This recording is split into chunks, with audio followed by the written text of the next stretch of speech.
मेरा नाम यशोदा देवी है। मैंने अपना पूरा जीवन अपने परिवार और अपने पति हरीश जी के लिए समर्पित कर दिया था।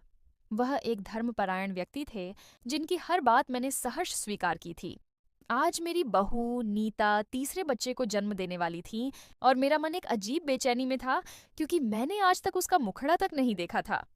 मेरा इकलौता बेटा मोहन अपनी पत्नी को हर समय गहरे नीले रंग के घूंघट में रखता और कहता, माँ, मेरी नीता बहुत नेक है। वह किसी भी गैर पुरुष के सामने नहीं आती और अब तो आप भी एक तरह से गैर ही ठहरी। माँ, ये सुनकर मेरा मन ही मन कुढ़ता रहता। भला एक माँ अपनी बहू के लिए गैर कैसे हो सकती है? मैं हमेशा सोचती कि मेरी बहू कैसी दिखती होगी, उसका स्वभाव कैसा होगा। लेकिन मोहन उसे मेरे सामने भी घूंघट के बिना नहीं आने देता था। आज जब नीता प्रसव पीड़ा में तड़प रही थी, मैंने उसकी कराहें सुनी तो मेरी ममता छटपटा उठी। मैंने चुपके से दाई माँ राधा को बुलाया और उसके हाथ में 500 रुपये का नोट थमाते हुए कांपती हुई आवाज में कहा, राधा बहन, बस एक बार मेरी बहू को बेहोशी का टीका लगा दो। मैं बस उसका मुखड़ा देखना चाहती हूँ, बस एक झलक। राधा ने पहले तो हिचकिचाहट दिखाई, पर पैसों की चमक देखकर उसके चेहरे पर लालच उभरा और वह मान गई। उसने वादा किया कि बच्चे के जन्म के बाद वह मेरा काम कर देगी। कुछ देर बाद दाई माँ ने मुझे अंदर बुलाया। मेरा दिल तेजी से धड़क रहा था। कमरे में फूलों की खुशबू और धूप दीप की सुगंध फैली हुई थी, पर मेरे मस्तिष्क में बस एक ही विचार था, नीता का चेहरा। मैंने धीरे से नीता के चेहरे से घूंघट उठाया और जो चेहरा मेरे सामने आया उसे देखकर मेरे पैरों तले से जमीन खिसक गई। ये कैसे संभव था? वहां तो मेरी अपनी बहू नहीं बल्कि मेरे अतीत का एक भयानक साया था। यह चेहरा तो हूबहू मेरी छोटी बहन नाहिद का था। मेरी आंखों के सामने अंधेरा छा गया। मैं लड़खड़ाई और अगर राधा ने मुझे सहारा न दिया होता तो मैं वहीं गिर जाती। मैं हड़बड़ाकर पीछे हटी। मेरे होश हवास जवाब दे चुके थे। तभी नाहिद जैसी दिखने वाली वह स्त्री जो मेरी बहू नीता थी उठकर बैठ गई और मेरे सामने चाय का कप रखकर बोली, माँ जी, आपको कुछ और चाहिए? आपकी तबीयत ठीक नहीं लग रही। उसकी आवाज में वही कोमलता थी जो कभी मेरी बहन की आवाज में होती थी। मैं आज अपने जज्बातों को और काबू न रख पाई थी। मैंने कांपती हुई आवाज में कहा, हाँ चाहिए। वह रुक गई और बोली, जी कहिए। मैंने कहा, अपने चेहरे से घूंघट पलट दो, मैं तुम्हें देखना चाहती हूँ। मेरी बहू की आंखों में भय उतर आया था। उसकी सांसें तेज हो गईं, चेहरे पर पसीना आ गया, जैसे वह किसी गहरे राज को छिपा रही हो। वह अपना गहरा नीला घूंघट संभालती हुई लगभग भागती हुई मेरे कक्ष से निकल गई, जबकि मैं भीतर ही भीतर झलकर रह गई थी। न जाने मोहन को इसमें क्या नजर आया था जो उसे अपनी पत्नी बनाकर घर ले आया। मेरी बहू को ब्याह कर आए हुए 3 वर्ष हो चुके थे, पर आज तक मैंने उसकी सूरत नहीं देखी थी। खैर, मैंने सर झटका और चाय पीकर आराम करने के लिए लेट गई। यह चाय भी मेरे जख्मों पर नमक का काम कर रही थी। उसका स्वाद मुझे कड़वा लग रहा था। मोहन की बेटियां और दादी की आरजू। शाम को मोहन काम से लौटा तो उसके चेहरे पर दिन भर की थकान के बावजूद एक अजीब सी चमक थी। वह सीधा अपनी बेटियों रागिनी और रोहिणी के पास गया और उन्हें गोद में उठाकर प्यार करने लगा।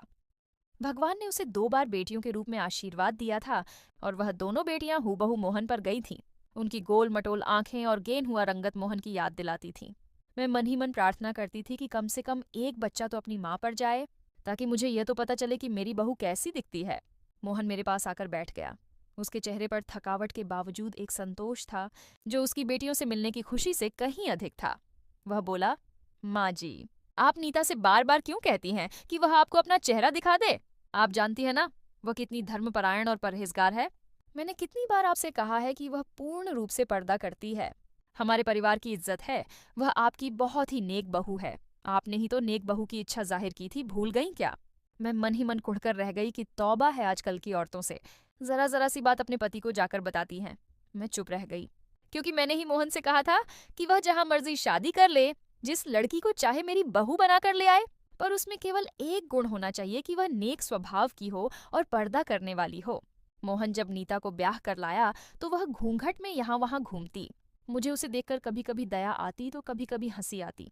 मुझे तो यह संदेह था कि नीता यह सब मुझे प्रभावित करने के लिए ढोंग करती है, पर अगर यह ढोंग ही होता तो इन 3 वर्षों में तो खुल जाता। अब बस बहुत हो गया था। मैंने भी सोच लिया था कि कैसे भी करके मैं उसकी शक्ल देखकर ही रहूंगी। मेरा मन भीतर ही भीतर किसी गहरी उलझन में फंसा हुआ था। एक नई उम्मीद और रात की फुसफुसाहट। इन्हीं दिनों में मुझे मोहन ने एक और शुभ समाचार सुनाया। वह मेरे पास भागा हुआ आया और उसकी आंखों में खुशी की चमक थी। वह बोला, माँ जी, नीता फिर से गर्भवती है। आप उसका बहुत ध्यान रखेंगी और हर पल भगवान से प्रार्थना करेंगी कि इस बार पुत्र रत्न की प्राप्ति हो, स्वस्थ और सकुशल संतान हो। मैं मुस्कुरा दी थी। मैंने दिल से मोहन की संतान के लिए प्रार्थना की थी। शाम हुई तो मोहन का फोन मुझे आ गया। वह बोला, माँ जी, आज रात मुझे मुंबई जाना है, काम के सिलसिले में। देर हो जाएगी, सुबह ही मुलाकात होगी। आप बस नीता का ध्यान रखिएगा, खास तौर पर उसकी तबीयत आजकल ठीक नहीं रहती। मैंने उसे कहा, तुम निश्चिंत रहो मोहन। थोड़ी देर बाद नीता भी मेरे पास आ गई और बोली, माँ जी, मोहन तो घर नहीं आएंगे। आप ऐसा करें, अपनी दवा लेकर सो जाइए, मैं भी आराम करने लगी हूँ। मैंने सर हिला दिया तो वह चली गई। उसकी आवाज में एक अजीब सी घबराहट थी जो मैंने स्पष्ट रूप से महसूस की। मैं शाम में जल्दी ही सो जाने की आदी थी, क्योंकि आधी रात उठकर भगवान की पूजा और ध्यान किया करती थी। हर रात की तरह जब मैं पूजा के लिए उठी, बाहर जाकर हाथ मुंह धोने लगी तो मुझे नीता के कक्ष से फुसफुसाहटें सुनाई देने लगीं। ये केवल फुसफुसाहटें नहीं थीं, बल्कि किसी पुरुष की धीमी आवाज थी जो मेरी बहू से बात कर रहा था। मैं चौंक गई और मेरे हृदय की धड़कनें तेज हो गईं। न जाने रात के किस पहर मोहन आया है, मुझे तो नींद में कुछ खबर ही न हुई थी। मैं अपनी पूजा के लिए बैठी ही थी कि मुझे एहसास हुआ कि कोई मेरे पास आकर बैठ गया है। मुझे लगा मोहन ही होगा। मैंने पूजा समाप्त की। जब आरती समाप्त करने लगी तो मैंने देखा कि कोई मेरे पास से उठकर जल्दी से बाहर के द्वार की ओर बढ़ गया है। मुझे केवल एक काले घूंघट वाला व्यक्ति ही दिखाई दिया था। मैं हतप्रभ रह गई कि रात के इस पहर मेरी बहू कहाँ चली गई है। कहीं मोहन और नीता में कोई झगड़ा तो नहीं हो गया, या कुछ और है जो मुझे नहीं पता। मैं जल्दी से उठकर नीता के कक्ष की ओर चली, पर नीता तो वहीं बिस्तर पर पड़ी सो रही थी।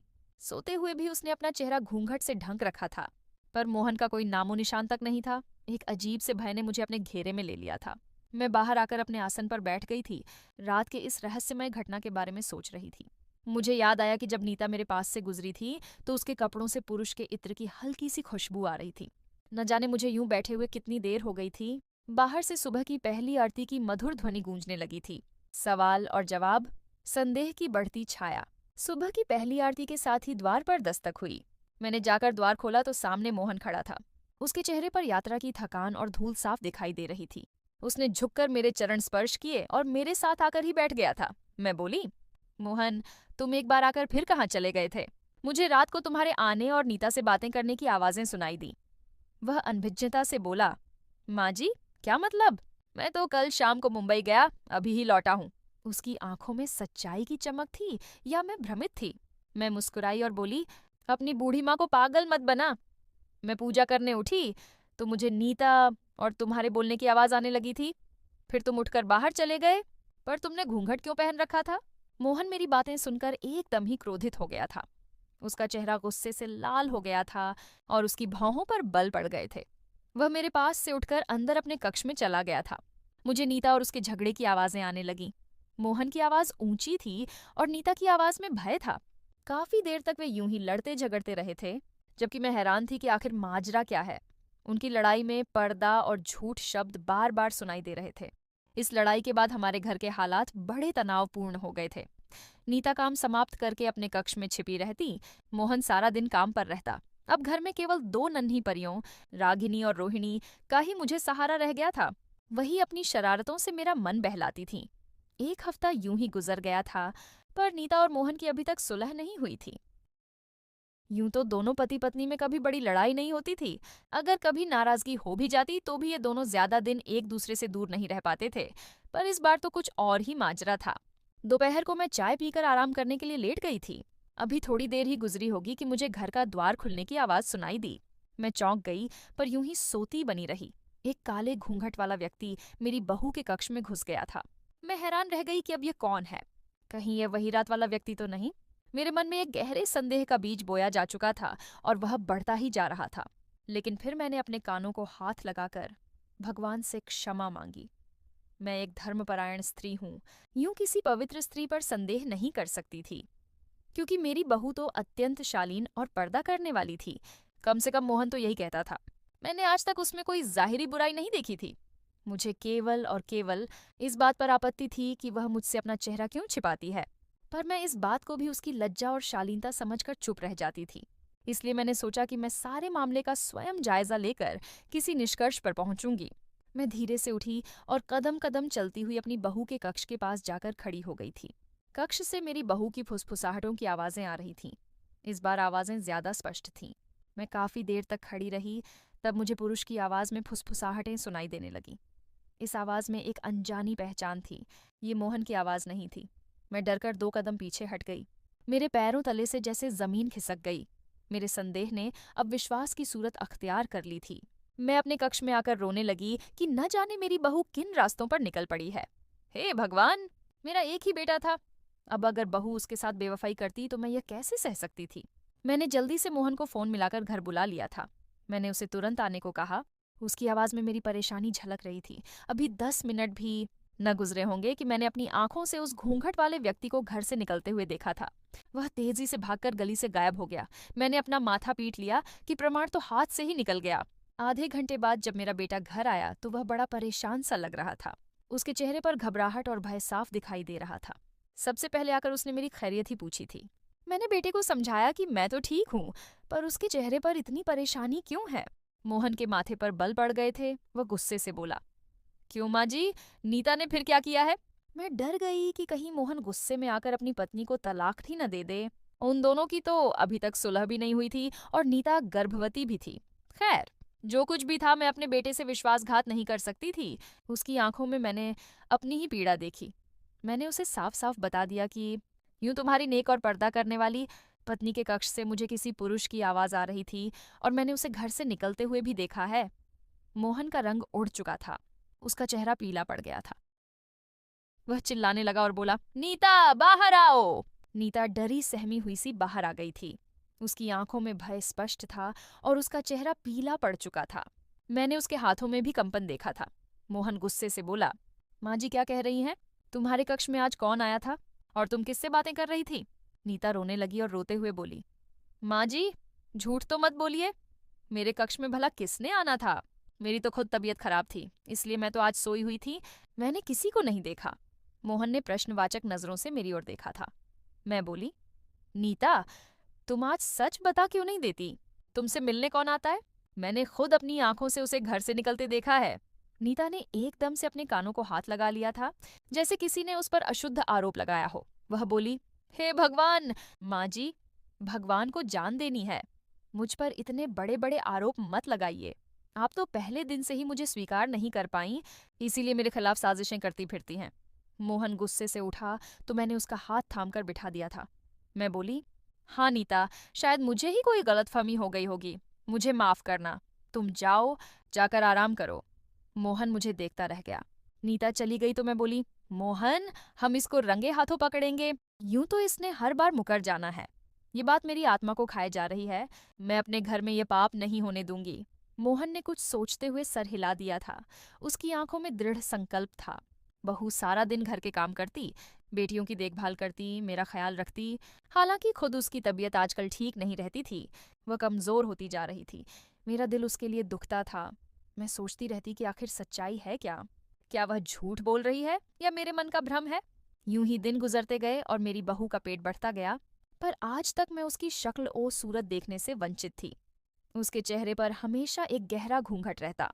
बरसात की रात का राज और पर्दाफाश। एक दिन बड़ी भयंकर बरसात हो रही थी। आकाश से बिजली कड़क रही थी और तेज हवाओं से पेड़ झूम रहे थे। मोहन भी काम वाली जगह पर फंस चुका था। उसका फोन भी नहीं लग रहा था। मैं अपने कक्ष में बैठी भगवान का नाम लेकर मंत्र जाप में व्यस्त थी जब मैंने किसी को घर में प्रवेश करते हुए देखा। द्वार धीरे से खुला और एक काले घूंघट वाला व्यक्ति घर में दाखिल हुआ। मैं उठकर कक्ष की खिड़की में खड़ी हो गई। मैंने देखा वही घूंघट वाला व्यक्ति मेरी बहू के कक्ष में प्रवेश कर गया था। उसके हाथों में एक थैला था जो किसी ने उसे बाहर थमाया था और वह तेजी से अंदर दाखिल हो गई थी। मैं डर गई। मुझे लगा कि इस बार इसे रंगे हाथों पकड़ना ही होगा। मैंने जल्दी से उठकर मोहन को फोन किया। इस बार भाग्य अच्छा था, उसका फोन लग गया। मैंने घबराहट में उसे सारी बात बताई।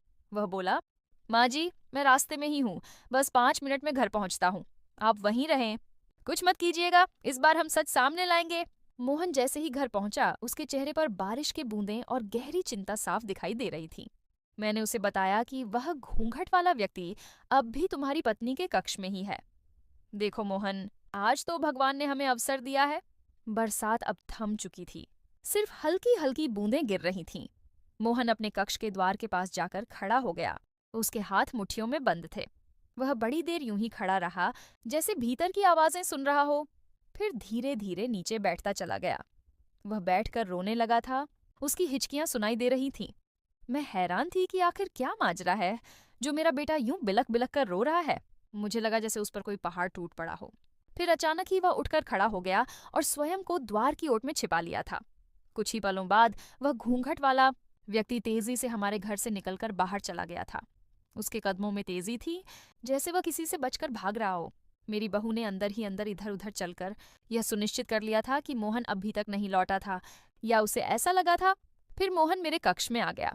उसकी आंखों में आंसू थे और चेहरे पर एक गहरा दुख। मैं बोली, मोहन, तुमने उसे पकड़ा क्यों नहीं? आज तो तुम मौके पर पहुंच गए थे ना?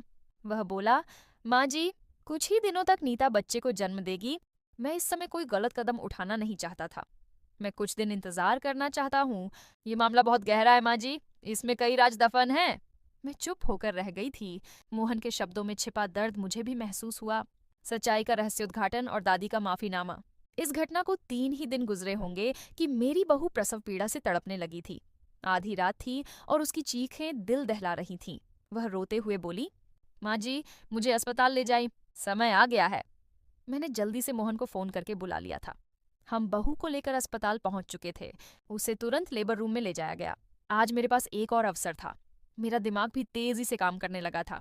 मैंने जल्दी से नर्स श्रीमती शोभा देवी के पास गई और उसके हाथ पर 5,000 रुपये का नोट रखकर कहा कि मेरी बहू को बेहोशी का टीका लगा दो। मैं उसका चेहरा देखना चाहती हूँ। मैं उसे 3 साल से देखना चाहती हूँ। नर्स शोभा देवी ने बड़ी हैरत से मेरी ओर देखा था। फिर पैसों को देखकर उसके चेहरे पर हंसी आ गई और वह मान गई थी। उसने कहा कि एक बार आपकी बहू बच्चे को जन्म दे तो फिर मैं आपका काम कर दूंगी। 3 घंटे बाद नर्स बाहर आई और उसके चेहरे पर खुशी थी। बधाई हो, आपके घर पोता हुआ है। मेरी खुशी की कोई सीमा न रही थी। मैंने शोभा नर्स का दिल से धन्यवाद किया और उसे और भी इनाम दिया।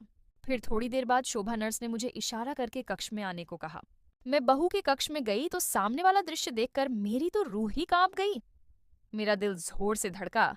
मेरे होश उड़ गए, क्योंकि वहां तो मेरी बहू नहीं, बल्कि बिस्तर पर एक ऐसी शख्सियत थी जो मुझे 26 साल पीछे ले गई थी। वह मेरी छोटी बहन नाहिद थी। वही नाहिद जिसने मेरा घर उजाड़ा था, मेरा प्यार छीना था। यह कैसे संभव था? इशत और नाहिद की कहानी। मेरा नाम इश्त है। मैं एक समृद्ध और सम्मानित परिवार की सबसे बड़ी बेटी थी। हम 7 भाई बहन थे। मुझसे बड़े 5 भाई थे और फिर मैं और मेरी छोटी बहन नाहिद थी। हम दोनों बहनें बहुत लाडली थीं। पूरे घर में हर कोई हमसे बहुत प्यार करता था। चूंकि मैं बड़ी थी और घर की पहली लड़की थी, इसलिए मेरी हर जायज नाजायज इच्छा पूरी की जाती थी। मेरा बचपन में ही अंकुर से रिश्ता तय कर दिया गया था, जो मेरे बुआ का बेटा था। हम दोनों एक दूसरे से बहुत प्यार करते थे। हमारा बचपन एक साथ गुजरा था। 2 साल बाद हमारी शादी होनी थी और हम दोनों उस दिन का बेसब्री से इंतजार कर रहे थे। परंतु जब समय आया तो बुआ का अचानक निधन हो गया। वह परिवार की एक बुजुर्ग और बहुत प्यारी हस्ती थी। इस कठिन समय में तो मैं दुख और लज्जा के कारण अंकुर का साथ न दे पाई। मैं उससे मिलने में हिचकिचा रही थी, पर मैंने यह जिम्मेदारी अपनी छोटी बहन नाहिद को सौंप दी थी। मैंने नाहिद से कहा कि अंकुर बहुत परेशान है, तुम उसका ध्यान रखना और मेरी तरफ से उसे सांत्वना देना। नाहिद ने भी बड़े दिल से यह जिम्मेदारी निभाई। वही अंकुर का ध्यान रखती थी, उसे ढांढस बंधाती थी। जिस दिन बुआ का 13वीं भोज था, मैंने ही पूरे घर के इंतजाम संभाल रखे थे, क्योंकि मेरी माताजी की तबीयत ठीक नहीं थी। उस शाम जब मैं थक हार कर छत पर थोड़ा आराम करने गई तो अंकुर भी वहीं आ गए थे। उसके चेहरे पर एक अजीब सा तनाव था। वह बोले, इशत, मैं तुमसे माफी मांगने आया हूँ। मैं बहुत हैरान थी कि आखिर किस बात की माफी। फिर वह रोने लगे। उसके आंसू देखकर मैं भी रोने लगी थी। मैंने बोली, अंकुर, यूं रोने से बुआ की आत्मा को कष्ट होगा। हम सब जानते हैं कि वह हमें देखकर खुश नहीं होंगी। अंकुर ने अपने आंसू पोंछे और उसकी आवाज में एक कठोरता आ गई। वह बोले, इशत, जो मैं करने वाला हूँ उससे तो माँ की आत्मा तड़प ही जाएगी। और फिर अंकुर ने मेरे मुख पर मुझे 3 बार तलाकन कहकर चला गया था। मेरे सिर पर आसमान टूट पड़ा था। मैं वहीं ढह गई कि आखिर मेरे साथ हो क्या गया है। मेरी दुनिया उजाड़ चुकी थी। मैं बैठकर रोने लगी थी, तब नीचे से शोर आने लगा। मैं भागी हुई नीचे गई तो पता चला कि नाहिद लापता हो गई है। सब परिवार वाले परेशान थे। मैं भागी हुई नाहिद के कक्ष में गई। वहां एक पत्र पड़ा था। मेरी ही नजर उस पत्र पर पड़ी थी। जब मैंने वह पत्र उठाकर पढ़ा तो उसमें लिखा हुआ था कि इशत दीदी, मुझे माफ करना। मैं और अंकुर एक दूसरे को बहुत पसंद करते हैं। मैं यह जानती हूँ कि अगर हमने घर में शादी की बात की तो बहुत फसाद खड़ा हो जाएगा और जुदाई हमारा मुकद्दर ठहरेगी। हिंदू धर्म में दो बहनें एक पुरुष के विवाह में नहीं रह सकती। इसलिए अंकुर ने इश्शत दीदी को तलाक दे दिया है। हम बहुत जल्द एक नया घर बसाएंगे। मैं वो पत्र पढ़कर वहीं ढह गई थी। मेरी माताजी भागी हुई आईं और उन्होंने मुझसे आकर वह पत्र छीन लिया था। फिर न जाने क्या हुआ और क्या नहीं, क्योंकि मैं तो बेहोश हो चुकी थी। जब मुझे होश आया तो मैंने अपने पांचों भाइयों को अपने पास पाया था। उनकी आंखों में गुस्सा और बदले की आग थी।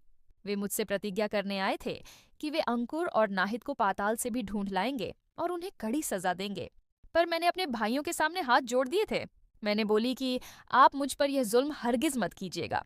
मैं जिंदगी में दोबारा इन दोनों का कभी सामना नहीं करना चाहती। मुझे बस उन्हें भूल जाने दीजिए। फिर उस दिन के बाद नाहिद और अंकुर का किस्सा हमेशा हमेशा के लिए हमारे परिवार के लिए एक बंद अध्याय बन गया था। मेरी जिंदगी का इम्तिहान शुरू हो गया था। तलाकशुदा लड़की के लिए समाज में कोई जगह नहीं होती। मेरे माता पिता मेरा रिश्ता ढूंढते तो लोग कहते कि अगर आपकी बेटी में इतने ही गुण होते तो उसे तलाक ही क्यों होती। मुझे बहुत बार अपमान सहना पड़ा था। मैं दिन भर सबसे छिपी रहती थी, रात का इंतजार करती। ज्यों ही रात होती मैं अपने दिल के छाले फोड़ने बैठ जाती थी। सारी सारी रात रोती रहती थी। ये पीड़ा 26 साल तक मेरे भीतर सुलगती रही। फिर मेरा इम्तिहान समाप्त कर दिया गया। मेरे लिए मोहन के पिता का रिश्ता आ गया और मैं शादी करके उनके घर आ गई। उन्होंने मुझे दुनिया भर का प्यार दिया, चाहत दी, मुझे मान दिया, सब कुछ दिया। पर मैं अपने भीतर से वह पीड़ा न निकाल सकी थी जो मुझे मेरी अपनी बहन ने दी थी। मैं अपने पति को हर लड़की से बचा बचा कर रखती थी। मुझे हर स्त्री पर संदेह होता था। इसी डर की वजह से मैंने मोहन के लिए खुद से रिश्ता नहीं ढूंढा था। मैंने शादी का अधिकार उसके हाथों में दे दिया था। मैंने कहा कि तुम ही लड़की देखकर शादी कर लो, बहू को घर ले आओ। पर मेरी बस एक शर्त है कि लड़की शालीन हो और पर्दा करने वाली हो। मोहन ने मेरी बात को गांठ बांध लिया था और एक बहुत ही ज्यादा पर्दा करने वाली लड़की को ब्याह लाया था। पर आज इस लड़की के पर्दे का भी भंडा फूट गया था। ये लड़की बिल्कुल नाहिद जैसी दिखती थी। मैं खामोशी से कक्ष से निकल गई थी। मेरा मन उलझा हुआ था। मुझे समझ नहीं आ रहा था कि यह सब क्या है। मैंने अपने नए पोते को गोद में लिया और प्यार किया। मोहन भी बहुत खुश लगता था। उसके चेहरे पर नई जिंदगी की रौनक थी। सच्चाई का रहस्योद्घाटन और दादी का माफीनामा। 3 दिन के बाद नीता, मेरी बहू, घर आई थी। अब वह बेहतर लग रही थी, पर उसके चेहरे पर अभी भी थकान थी। मैं उसके पास ही बैठी अपने पोते से प्यार कर रही थी जब मैंने एक साहसिक निर्णय लिया। मैंने बोली, नीता, सच बताओ, नाहिद कैसी है? मेरी बहू की केवल आंखें ही मुझे दिखाई दे रही थीं और उनमें बड़ी बेचैनी सी थी, जैसे मैंने उसका सबसे बड़ा राज खोल दिया हो। पर वह खामोश ही रही थी। उसने नजरें झुका लीं। मैंने कहा, सच बता क्यों नहीं देती? मैं जानती हूँ तुम नाहिद की बेटी हो। उसने मुझे धोखा दिया था। नीता फूट फूट कर रोने लगी और रोते हुए बोली, माँ जी, नाहिद तो 10 बरस पहले ही कैंसर से ग्रस्त होकर अपनी जान गंवा बैठी है। मरते दम तक उनके होठों पर केवल आप ही का नाम था। माँ जी कहती थीं कि मुझे इश्शत दीदी की हाय लग गई है। मेरी मोहब्बत से मुझे कुछ भी नहीं मिला। मैंने अपने रिश्ते गंवाए अंकुर को पाने के लिए, पर अंकुर भी मेरा न बना। वह हमेशा आपका ही जिक्र करते थे। नीता, जो कि दरअसल नाहिद और अंकुर की बेटी थी, कि यह बात सुनकर मैं हैरान हो गई थी। मैंने जब नर्स से कहकर उसे बेहोशी का टीका लगवाया था, तो मैं बिस्तर पर नीता की जगह नाहिद की जवानी देखकर हैरान रह गई थी, क्योंकि नीता तो हूबहू अपनी माँ की प्रतिकृति थी। उसका चेहरा नाहिद का यौवन था, जैसे समय ने एक चक्र पूरा कर लिया हो। नीता की बात सुनकर मैं गहरी सोच में पड़ गई थी। मैंने कहा, क्या मतलब? सब खुलकर बताओ। नीता रोते हुए अपनी कहानी सुनाने लगी थी। उसने कहा, मैंने जब से होश संभाला था, हर समय अपने माता पिता को लड़ते झगड़ते ही पाया था। पिताजी माँ से बेजार रहते थे। वह अक्सर कहते थे कि मैंने तुम जैसे कोयले के लिए इश्क जैसा हीरा गंवा दिया है। पिताजी आपको भूल नहीं पाए थे। आपके रहन सहन, आपकी परहेजगारी, आपकी खूबसूरती के कायल थे। माँ उसी गम को दिल से लगाकर इस दुनिया से रुखसत हो गई थी। फिर मेरी और मोहन की शादी भी बड़ी अचानक हो गई थी। मेरे माता पिता मुझे राजस्थान में किसी और से ब्याह रहे थे। मोहन मुझे उस दिन एक मंदिर में मिला था जब मैं पूजा के लिए गई थी। उसने मुझे देखा और हम दोनों में पहली नज़र में ही एक संबंध महसूस हुआ। मोहन ने जब आपकी पर्दा करने की शर्त बताई तो मैंने उसे स्वीकार कर लिया ताकि इस रिश्ते को बचा सकूं। जब मैं विदा होकर आपके घर आई और आप पर नजर पड़ी तो मेरी पूरी दुनिया ही हिल गई थी, क्योंकि आपकी बहुत सी तस्वीरें हमारे घर में भी मौजूद थीं। मैंने मोहन को सारी कहानी सुनाई तो हम इस फैसले पर पहुंचे कि मैं हर समय घूंघट पहनकर रखूंगी, अन्यथा बेवजह आपको तकलीफ होती और आप मुझे तलाक़त दिलवा देती। मोहन ने मुझसे वादा लिया था कि मैं अपने पिता से कोई संपर्क नहीं रखूंगी क्योंकि वह नहीं चाहते थे कि आपको कोई कष्ट हो। मैंने यह वादा निभाया भी था। परंतु माँ जी, मेरे पिता अंकुर बहुत बूढ़े और बीमार हो चुके थे। उनकी केवल एक इच्छा थी कि वह मरने से पहले आपकी एक झलक देख लें। वह आपसे मिलना चाहते थे। उन्हें आपकी माफ़ी चाहिए थी। इसलिए पिताजी छिपकर घूंघट पहनकर घर आते थे, केवल आपको दूर से देखने के लिए। वह इस बात पर जोर देते थे कि उन्हें आपसे मिलना है, इसलिए वह छिपकर आते। मैंने यह बात मोहन से इसलिए छिपाई थी क्योंकि मोहन मुझे मेरे परिवार वालों से मिलने से रोकते थे। वह नहीं चाहते थे कि आपकी तबीयत खराब हो। क्या कड़वा अतीत मेरी आंखों के सामने घूम गया था। मेरे भीतर का सारा गुस्सा पिघल चुका था। अब केवल सहानुभूति बाकी थी। मैंने नीता के सर पर हाथ फेरा और बोली, नीता, मेरी बच्ची, तुमने बहुत मुश्किल जीवन जिया। मुझे माफ़ कर देना कि मैंने तुम पर संदेह किया। यह सब भगवान की इच्छा थी। मैंने नीता से कहा, नीता, मैंने अपने पोते की खुशी में अंकुर और नाहिद को माफ़ किया। ये सब नियति थी। तुम 100 बार जाकर अपने पिता से मिलो, मुझे कोई आपत्ति नहीं। पर मेरे मरने से पहले कभी अपने पिता को इस घर में न आने देना। मैं उनका सामना नहीं कर पाऊंगी। यह मेरी अंतिम इच्छा है। नीता ने उठकर मुझे गले लगा लिया था। उसके आंसू मेरे कंधे पर गिरे। मोहन भी मेरे पास आकर खड़ा हो गया था। उसने भी मुझे माफ़ कर दिया था। उसकी आंखों में संतोष था। मैंने दिल बड़ा कर लिया था। मैंने अतीत की एक बुरी घटना को दोबारा अपनी जिंदगी उजाड़ने नहीं देना चाहती थी। मेरे बेटे का घर मेरी खुशी था। मेरे पोते और पोतियां मेरी असली जिंदगी थे। मैंने अंकुर को उसके दर्द में माफ़ कर दिया था और नाहिद को उसकी नादानी पर। अब मेरा घर खुशियों से भरपूर था। अगर आपको आज की कहानी पसंद आई है तो कृपया इस वीडियो को लाइक करें और अपने दोस्तों के साथ भी शेयर करें। और हाँ, अगर आपने अभी तक हमारा चैनल सब्सक्राइब नहीं किया है तो ज़रूर सब्सक्राइब करें।